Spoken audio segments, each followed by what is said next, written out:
Welcome back, ladies and gentlemen, to Spartan Nation Radio. It's time now for the State of Michigan State Sports. We're going to talk football and basketball. At least I hope to get to basketball. Spartan Nation senior writer Johnny Shop. We're going to have an article coming soon. John, what day do you expect the article to be out? Oh, boy. I don't know.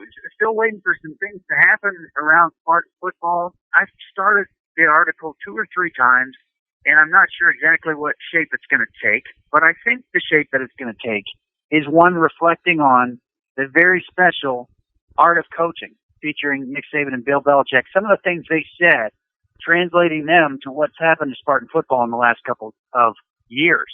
I do think it will be out here in a couple of weeks at the most, but I've got to get a feel if anything's going to happen. I don't want to finish the article and then have something happen at Michigan State where they've got a new position coach or a significant roster change that we don't address. So trying to time it out properly. I love that. John, I want to dig into some big issues, but before we do, I'm hearing that, and I'm not reporting this as factual because I've not gotten Mark D'Antonio to confirm it or any of the coaches involved. I'm hearing, though, from people inside athletics that they expect Jim Bowman to not return, to retire. They're expecting Terrence Samuel to not return, and they're expecting one other person to either retire or be reassigned. And I can tell you that Don Treadwell will not retire. I don't believe that at all. So he'd have to be reassigned or someone else. And I want to ask you this question, 2-part. Number one, is that enough for you? No, not even close. Not after as bad as the offense has been the last couple of years. No, I don't think it's enough. Jim Bowman's had a good career. The end of it wasn't as good as it could have been. I think he might have been better to put his foot down a little more and be less of a team player and say, hey, if you want me around here, here's the job I need to do. Terrence Samuel, no surprise that he would be looking to leave after kind of being caught in the shuffle. No. I didn't say looking to leave. I said I have heard that he just simply will not be back. You can call it a firing. You can call it a not being retained. Whatever. Your thoughts? Yeah, it's not a surprise. It's not a surprise to me that he would not return, no matter who was choosing after getting caught in the cross shuffle.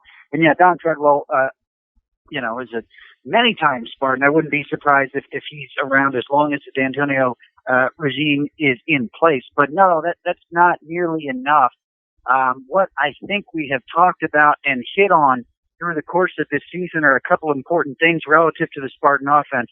One, they don't have the level of commitment needed to establish an identity they need to in order to compete in the Big Ten East. 2, they're not nearly ready to do that.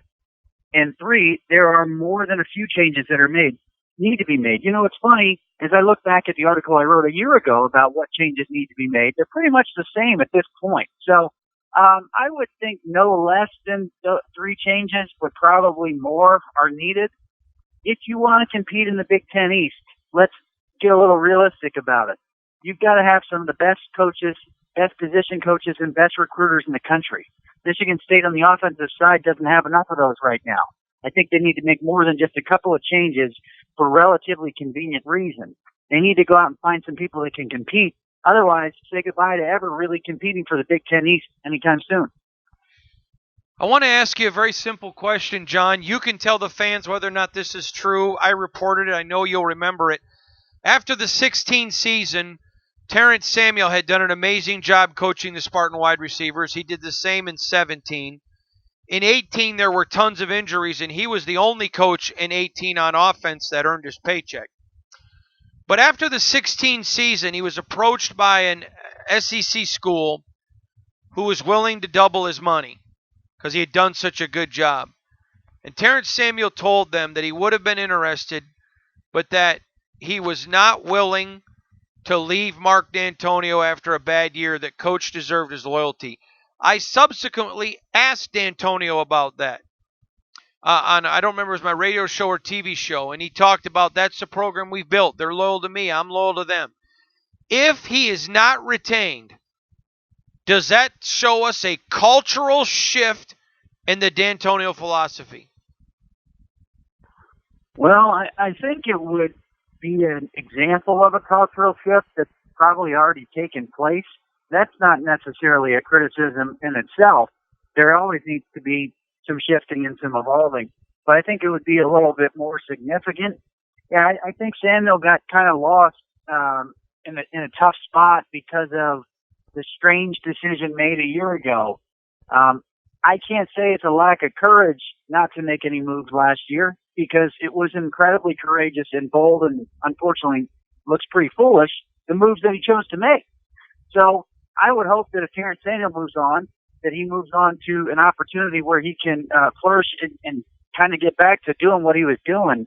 It seemed like his reassignment, unless it was something he wanted to do to prepare to try to be a head coach, was a little bit questionably or ill-timed, and unfortunately it didn't really work out for anybody.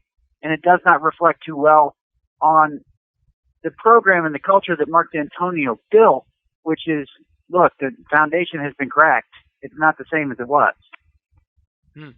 John is a Spartan Nation senior writer. John, you may remember before the season started, I asked Mark D'Antonio about his deposition that he's going to have to give in the Curtis Blackwell lawsuit, and asked him if it could become a distraction. His answer was no, and I'm not ending on that question. Well, now it's coming. What do you know? You're an attorney. I know that you have access to some things. What do you know about when it's coming? And then I got a question. I spoke to someone intimately involved in this case, and they said something to me today I'm going to ask you about. But go ahead, tell me, what do we know right now? So this is a deposition in a civil lawsuit that's pending in federal court. What that means is that he will be under oath and examined for up to, I believe, 7 hours. And really, they'll be asking those questions with an extremely wide net. So if you think about fishing, this is going in with a super wide net. He'll be asked a lot of questions that have absolutely nothing to do with that litigation, but that are appropriate in a discovery deposition. So he will be asked and shown and examined in a number of different ways for probably a pretty long time. And it could get somewhat contentious in that room if he refuses to answer, because those things can sometimes be ruled on by a judge. There really is no way out of this deposition that I could see for any of the people who are parties to the suit and who have been either deposed or set to be deposed, outside of the one attorney that they want to depose. I'm not sure how far that one's going to go, looking from the outside in. But this is a process, it's part of a civil litigation, and the head football coach at Michigan State is going to be asked a whole lot of questions about a whole lot of different things in that deposition. John, I was told today by someone intimately involved in this case that knows Mark and everything else, that said, listen, these depositions are exhausting, they are intricate, they ask about a wide range of questions, and Mark is not the kind of personality who will not get frustrated. They said to me, and I quote, I don't think it's going to be a good look for Coach, unquote. Your thoughts, judging his personality, and you are an attorney, your thoughts, John? Well, without and let me just say, and I want to say one thing. They were not saying that he's going to do anything wrong. No. They're just saying the way that the net is going to be cast, they're going to play into his frustration. And the person said to me, he's not going to be able to say next question, or it's not going to look good saying, that's a dumbass question. He's going to have to answer them. No. Yes. When you think about this off the top of your head, those that can remember how Jim Tressel used to answer questions on a regular basis, that's the kind of somebody that would do very, very well in a deposition. If you think on the other end of the scale, in the Mike Leach realm, if you will, that probably wouldn't go so well. D'Antonio is going to fall probably closer to Mike Leach. I think he is potentially one that will get worn out, frustrated, and tired. That's not a good recipe for a deposition for anybody. He is a pretty good recollection of fact and history, so I think there's some things that I imagine he'll be able to remember pretty well what's asked. It's very easy to come off bad in a deposition. A lot of people do it. We've seen some famous people do it on tape. Look at plenty of celebrity depositions gone wrong, and you can see what not to do. If Mark Antonio isn't prepared to understand what he's getting into, or if anyone in that situation isn't, they're more likely to have it not go so well than if they have either had experience with a deposition, which doesn't happen very often, or they have a really good idea of what to expect. So it's a naturally unnatural process. It's uncomfortable. And the head coach at Michigan State, head coach anywhere else, let's say this wild card of Jim Harbaugh being deposed in this case, the same kind of thing. It's not comfortable for anybody who's not used to that. And that is a recipe a lot of times for things not to go so well. But I would say that the deponent, the one who is deposed, almost always feels worse about how it went immediately after it's over than it actually was. We're talking to Spartan Nation senior writer, the great John Schott. John, I'm going to ask you an honest question. Mark D'Antonio said he's coming back because his circles aren't done. Spartan Nation, and if you disagree, please say so, was at the forefront from the moment last season ended talking about everybody within the university did not expect him return. I am still talking to people at the university, John, and there are still a ton of people there that don't think he's coming back. What's your read at this moment? Well, the deposition is really a wild card. I think the deposition potentially opens up a whole realm of possibilities that does not exist at this current time. My guess is still that he is coming back based on the activity level that they've had, but I would throw a pretty big wild card in there with the deposition. Deposition is a wide-ranging thing that can get into a lot of stuff, and it has a lot of times to do with who's telling the truth and who isn't, who's contradicted and who isn't. So I don't know exactly what's going to come out of that deposition, but there are potentially pieces of information that could come out that could change the status of him as a coach at Michigan State moving forward. That's not something that anybody wishes. I'm just telling you it's definitely possible. Those kind of things happen. We've seen them famously and infamously, and we'll see them again famously and infamously, probably not too long off in the future. So I would have to expect it back. Spartan Nation's been right on the front talking about not expecting it. I tell you this, even if Mark Antonio never coaches again, even if he announces that he is retiring tomorrow, the program, I believe, has been set back at least weeks and months by this decision not already being made. So I would carry some extra disappointment if there's a change and the head coach decides he's not going to play. He's not going to coach next year. I would be a little disappointed that wasn't done a lot sooner in the fall in the course of the season.